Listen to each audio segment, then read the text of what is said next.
Hörmətli Şərq Türkistanlıq qeyrindaşlar, Şərq Türkistan xəbər agentliyining xəbərlər proqrammasida görüşіңlərni qızğın qarşı alamiz. Tövəndə təfsili məzmunlarını diqqətinizə sunumuz.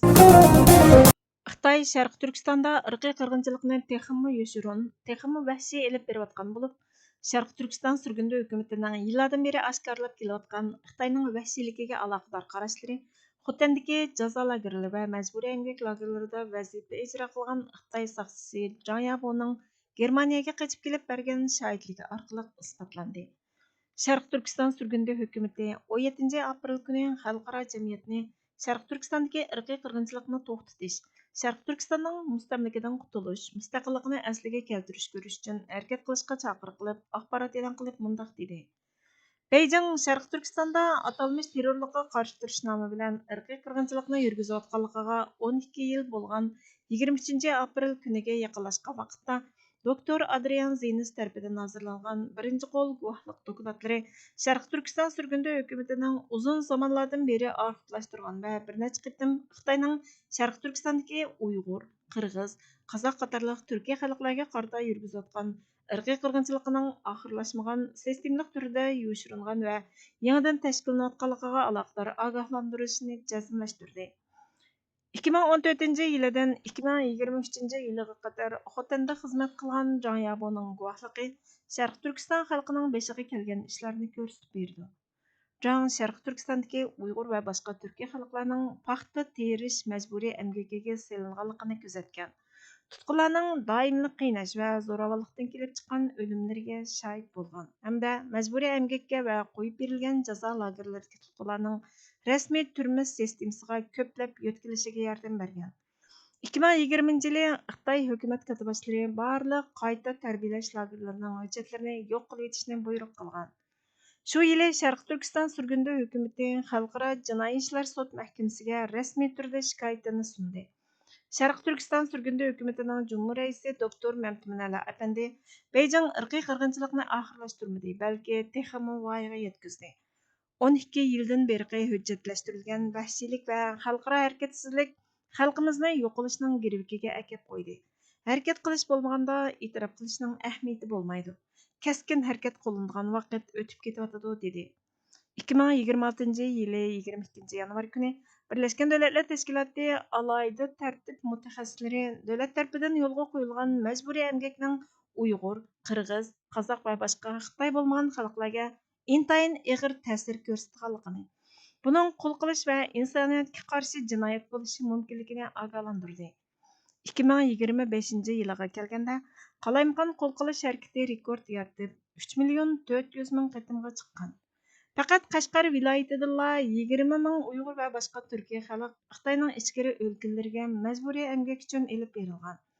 Sharq Turkiston surgundi hukumatining tashqi ishlar va bexatarlik ministri Salih Xudoyor bu davlat qo'llagan qalaymaqon qo'l qilish harakati. Hukumatlar bu sistema orqali ishlab chiqarilgan mahsulotlarni o'zlarining bozorlariga selib, irqiy qirg'inchilik va qo'l qilishga mablag' soladi. Xalqaro jinoiy ishlar sud mahkamasi va xalqaro adolat sud mahkamasidagi Xitoyni javobgarlikka tortish kechiktirilmay boshlatilishi kerak dedi. Beijingning 2026 yili martda yo'lga qo'ygan Millatlar Ittifoqligi qonuni bu irqiy qirg'inchilik siyosatini qonunlashtirib, Xitoy Kompartiyasining mustamlaka bo'ysundirishini kuchaytirishning natijalik kelmaydiganligini jazmlashtirdi.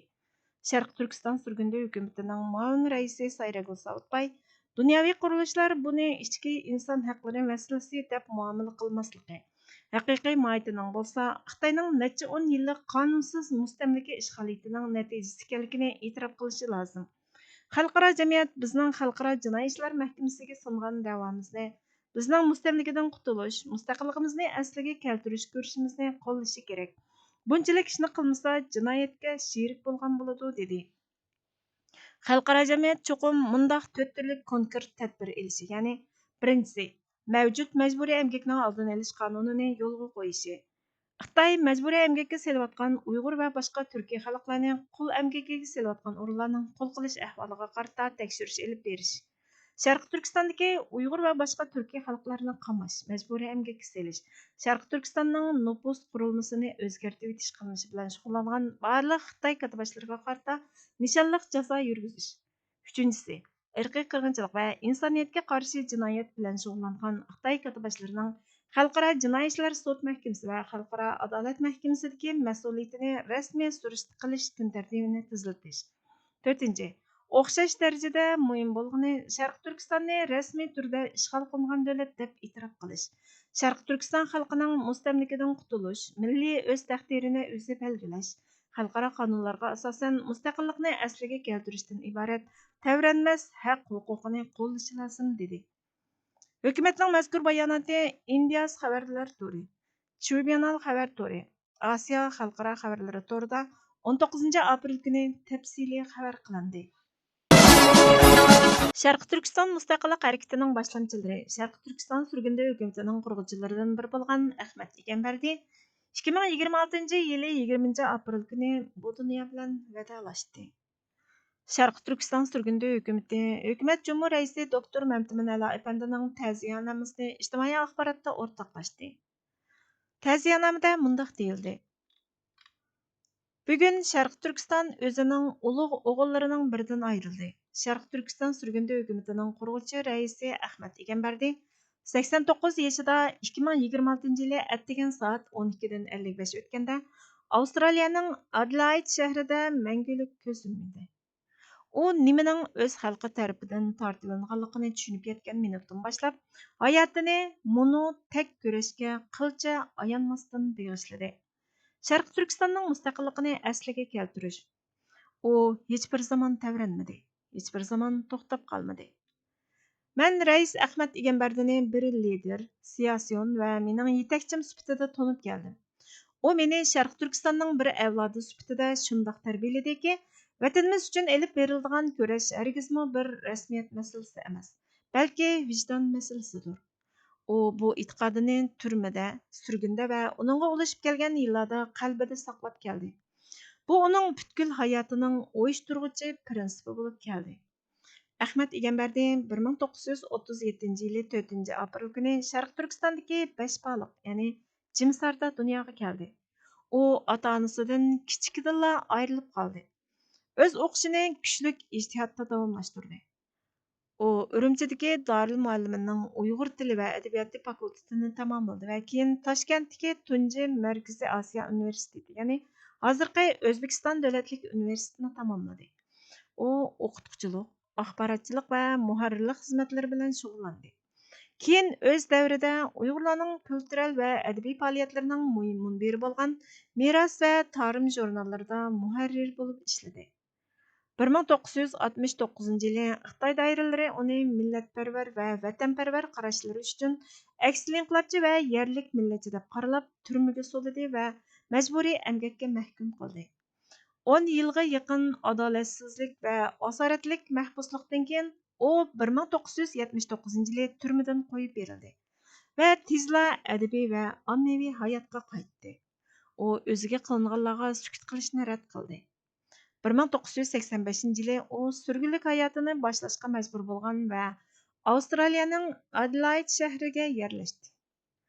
Adelaide'da umrining qolganini mustaqilligimizni asliga keltirish ishlariga sarf qildi. 1992 yili u Avstraliya Sharq Turkiston jamiyatini qurdi. Uyg'ur tili maktabini barpo qildi. Kultural va ommaviy yig'ilishlarni uyushtirdi va siyosiy panohlik tilmoqchi bo'lgan Sharq Turkistonliklarga bevosita yordam berdi. Shu yili u Istanbulga safar qilib, Sharq Turkiston milliy qurultayini chaqirdi va bu qurultayning 1992 yilidan 1997 yilgacha davomlashgan qurg'uvchi raislik vazifasini o'tadi. U muajiratdagi Sharq Turkistonliklarning ovozini bir kuch, nazar va ko'rilib boqmagan iroda bilan xalqaro sahnaga elib chiqdi. 2004 yili 14 sentabrda u Washingtondagi Sharq Turkiston surgunda hukumatining qurg'uvchi raislik vazifasiga saylandi va uni toki 2015 yilgacha davomlashtirib, bu vazifani eng uzoq o'tagan rais bo'lib qoldi. U qurgan har bir muassasa, u chaqirgan har bir qurultay va u yetaklagan hukumat boshdan oxir mundaq bir nishonni ko'zlab keldi: erkin va mustaqil Sharq Turkistonni asliga keltirish. U o'z navbatida bir shoir va yetishgan yozuvchi. U o'zining aslimasida Xitoyning Sharq Turkistondagi bostirishchan mustamlikasini tafsiliy bayon qildi. Uning asarlari Uyg'urcha, turkcha, o'zbekcha, qozoqcha, ruscha va inglizcha nashr qilindi. Bu asarlarda u vatanimizning mustaqilligiga bo'lgan teran intilishlarini va xalqimizning azob-uqubatlarini yozdi. Uning muhim asarlari Sharq Turkiston Türk dunyosining qonayotgan yarasi, Sharq Turkiston va milliy mustaqillik, hayot manzillari va hijron dardi qatorliqlarni o'z ichiga oladi. Sharq Turkiston sürgündü hökumətiga vakalatan mən onun ailə tavabatları və Avstraliyadakı Sharq Turkiston cəmaətlərinə çoğunqur qaygımni bildirmən. Şuningdek, bu münasibət bilan vətənimiz Sharq Turkistondakı və muhaciratdakı barlıq Sharq Turkistonluqlarga çoğunqur qaygımni bildirmən. Dünyanın hər qaysı joylarida biz bilan bu kurashda bir safda turib kelgan do'stlarimizga, ittifoqdoshlarımızga və qo'llovchilarimizga shuni aytamanki, sizlar uning asarlari orqali tanidinglar. Uning asarlari o'zining vataniga bo'lgan sevgining va uning uchun taslim bo'lishni rad qilishning nimaligini eng to'liq mumkinchilikda ifodalaydi. Rais Ahmad Egamberdi Sharq Turkistonning mustaqilligini ko'rolmay armonda ketdi. Bu u tamomlayolmagan va bizga qoldirgan bir vazifadir. Sharq Turkiston sürgündü hökuməti bu vazifani o'xshash e'tiqod, iroda va mutlaq fidokorlik bilan davomlashtirdi. Sharq Turkistonning mustaqilligini asliga keltirish uning hayotining har bir minutini ta'birlaydi. Kurash davomlashadi, u to'xtab qolmaydi. Undan hargiz voz kechilmaydi. Biz uni mana shunday xotirlaymiz. Marhum Ahmad Egamberdining makoni jannat, ro'yi shod bo'lg'ay. Alloh rahmat eylesin. Sharq Turkiston sürgündü hökumətining Cumhur raisi Dr. Məmtimin Əla. Sydney, Avstraliya. 2026 yılı 20 aprel. Sharq Turkiston sürgündü hökuməti Ahmad Egamberdining vafot bo'lganligiga aloqador ta'ziyanomsini e'lon qilib, 11 soat o'tgandan keyin Dunyo Uyg'ur qurultiyi o'xshash suratni olib, orqa ko'rinishini butunlay o'chirib, Sharq Turkistonning bayrog'i va davlat gerbini yo'qotib, o'rniga o'zlarining logosini qo'yib olgan va marhumning hayotidagi oxirgi 27 yilni yo'q chiqargan bir ta'ziyanoma e'lon qilgan. Sharq Turkiston sürgündü hökumətinin Tashqi ishlar və bexatarlik ministri Salih Xudoyor buni tanqidlab, ijtimoiy axborotda o'rtoqlashib mundaq dedi. Dunyo Uyg'ur qurultiyining yaqinqi qilmishiga o'xshash yana bir qilmishni qilish uchun insonda naqadar nomussizlik bo'lishi kerakligini bilolmadim. Marhum raisimiz Ahmad Egamberdi butun hayotini, jumladan Xitoy turmusidagi 10 yillik hayotini Sharq Turkistonning mustaqilligini asliga keltirish ko'rishiga bag'ishlagan edi. 2004 yılı aprelda Sharq Turkiston Milliy qurultiyi parchalanib, mustaqillikning o'rniga Xitoy hukmronligi ostidagi kishilik huquq va haqiqiy avtonomiyani tanlaganlar tarafidan Dunyo Uyg'ur qurultiyi qurilganda, u ularga qo'shilishni rad qilgan. Aksicha u 2004 yılı sentabrda Sharq Turkiston xalqining milliy mustaqilligi va egilik huquqini asliga keltirishdan iborat tub nishonidan voz kechishni rad qilganlar tarafidan barpo qilingan milliy vakillik organimiz, ya'ni Sharq Turkiston sürgündü hökumətinin qurğuchi Cumhur raisi bo'lgan edi. Bir kishilik huquq tashkiloti bo'lgan Dunyo Uyg'ur qurultiyining tunji kunidan boshlabla Sharq Turkiston sürgündü hökumatiga qarshi chiqib kelganligi Sharq Turkiston xalqiga sir emas. Ular mayli oshkor yoki yoshirin turda bo'lsin, Xitoy Kompartiyasining 1996 yildagi 7 nomerlik hujjatida ko'rsatilgan Sharq Turkiston masalasining xalqaralashib ketishining oldini olish degan nishoni bilan birga dilshib, sürgündü hökumətinin asosini yemirish va uning nomini o'chirib tashlash uchun aktiv harakat qilib keldi. Tünügün kechda Sharq Turkiston sürgündü hökuməti marhum Cumhur raisimiz Ahmad Egamberdining rasmiy ta'ziyanomasi va suratini e'lon qilib, 11 soat o'tgandan keyin Dunyo Uyg'ur qurultiyi shu suratni olib, orqa ko'rinishini butunlay o'chirib, Sharq Turkistonning bayrog'i va davlat gerbini yo'qotib, o'rniga o'zlarining logosini qo'yib olgan oldi. Marhumning hayotidagi oxirgi 27 yilni yo'q chiqargan numussiz bir ta'ziyanoma e'lon qilgan. Uning Sharq Turkiston sürgündü hökumətini qurğuchilaridan biri ekanligini va 11 yildan ortiq bu hökumətga Cumhur raisi bo'lib rahbarlik qilganligidek hayotidagi eng muhim muvaffaqiyatini tilga olmagan. Uning Sharq Turkistonning mustaqilligini asliga keltirish yo'lidagi qat'iy ko'rishi va xalqimizni milliy mustaqillik mujodalasidan hargiz voz kechmaslikka undaydigan nurg'ulg'an asarlarmi tilga ilinmagan. Ular Ahmad Egamberdini hayotligida o'z yeniga munofiqlik yo'liga tortalmagan edi. Shunga endi marhumning vafotini fursat bilib, suratiga tajovuz qilib, qoldirgan meroslarini o'chirishga va butun hayotlik amgigini ko'mib tashlashga urinmoqda. Ammo ular maqsadiga yetolmaydi. Sharq Turkiston sürgündü hökumati Allohning izni bilan davomli mavjud bo'lib turadi. Uning merosi yashaydi va uning tamomlanmagan ishi, ya'ni Sharq Turkistonning mustaqilligini asliga keltirish kurashi toki g'alaba qilg'icha davomlashadi. Shunimi eskartish kerakki, 2004-yili BBC kanalida Sharq Turkiston surgunda hukumatiga oshkora hujum qilgan Dunyo Uyg'ur qurultiyining qurg'uvchisi Dilshod Rashid 2025-yili aprelda Shvetsiyada Xitoy uchun josuslik qilgan degan gumon bilan qo'lga ilingan va tutib turish buyrug'i chiqarilgan edi.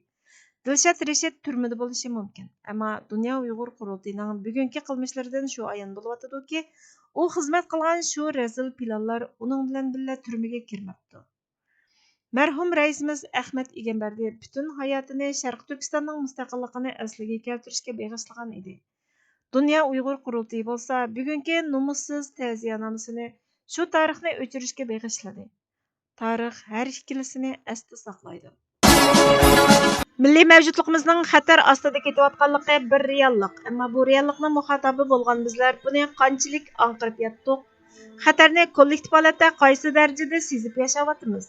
Yoki hayot mamotliq taqdiri nishonga elib yotgan ovchisining insofiga qolgan keklik misoli beparvo, shoxdan shoxga qo'nib, ajal soatiga hazil qilib kun o'tkazyapmiz. Buning javobiga bir narsa deyish haqiqatan qiyin. Millat sifatida qatliamni boshdan kechirayotgan yaqinqi yillar mobaynida şehitlerinin sanında köpüyüş, zulüm tartıyotganlarning ko'lamida eshish avsi avdiki tuvallimidi. Kollektiv uyg'onish va ichidan sirtiga qarab taltüks o'zgarish hosil qilish hamda bu o'zgarishni milliy mavjudlik xavfiga o'rin hozirlab bergan barcha o'zgarmasliklarning, turg'unliklarning, g'ofilliklarning to'vnamis qilib, g'aflat kishilarini parchalash va qaytadan ihyo bo'lish kutilayotgan bizlarda na o'zgarishning na zulmga qarshilik ko'rsatishda birlashish jihatdagi ko'lamlashning alomati ko'rilmadi. Aksicha tuvanga qarab ilgarilayotgan, suslayotgan, beparvolashayotgan ro'yolat aks etmoqda. Ko'rilish tas emaski, bu holat kollektivning vujudida yiqayotgan qonning uyg'onish tarafga emas, reallikdan o'zini qochirish tarafga, yuragining o'z qismatlari uchun puchilanish tarafga emas, ko'rmasga selib olish tarafga va reallik bilan yuzlashishdan xavfsirash tarafga qarab suqayotganligining namoyandasi. Mana bu diagnoz bizni kollektiv uyg'onishning texnicha amaliylashish bo'lolmasligining tagida yotgan sababining aslida nimaligini bekitishga undaydi. Shu narsa ayonki, bu xil ro'yolatning bosh ko'tarishi qandaqdir o'z qismati va vatani oldidagi burchini to'lamaslikdan yoki bu haqdagi ma'lumotni kamligidan va yoki tushunchasi yetersizligidan emas. Chunki vatani oldida o'z burchini ado qilishning milliy qarzligi bugun hech kimga notunish narsa emas. Vatanni kufr istilosidan qutqizib, islom adolati bilan barqaror taqo'zishning islomiy farz ekanligini bilmaydigan musulmon vatandoshning borligimi amri muhol. Milliy burchmi, iymoniy farzmi har ikki mansubiyatdan nasiba olgan hech bir vatan avlodi uchun kunimizda noaniq narsa emas. Albatta, mustamlikchisiga oshiq manqurt bilan munofiq fuqaro buning sirtida. Majburiyat va mas'uliyat shu darajada oydin ekan, undaqda yuqorqidek holatning sababi nima? Masala zoti qayerda? Bilmaslikdanmi yoki bilgisi kelmaslikdanmi? Vijdon va qismat shundoq muayyanlashtirdiki, yo'q, hech biri emas. Bugunning vaziyatida bilmaslik hech bir narsaning o'zdirisi yoki bahonasi bo'la olmaydi. Undaqda nimada? Balkim masalaning tagida yotgan tugun fikriyat, ro'yat va zihniyatdan iborat uch pallada bo'lishi mumkin. Fikriyat to'g'ri bo'lmasa, harakat unumsiz ishlarga sarf bo'lib quraydi. Ro'yat daskasa qo'rqoqlik, jasoratsizlik va irodasizlik bosh ko'taradi. Zihniyat bo'lgansa g'oyasizlashish, tushkunlik va shaxsiyatchilik ish beshiga chiqadi. Noahlilik ish ahli ko'rinib maydonni egallaydi. O'z taqdiriga beparvo bo'lib olish va milliy mavjudlik xatiriga pasib pozitsiya tutib, quloq yupurib olishdek pasib holat. Mana bu 3 nuqtadagi buzuqlik soyasida ko'klaydigan, uruqlanib yamraydigan, yuqumliq misoli keng tarqaydigan ijtimoiy ma'naviy illatning opiridillaridandir. Borxon Muhammadning kitob o'zi so'zi sun nomli yozmasidan elindi. Bizga vaqt ayirganingiz uchun ko'p rahmat. Kelar qatimqi programmamizda ko'rishguncha Allohga omonat bo'lgaysizlar.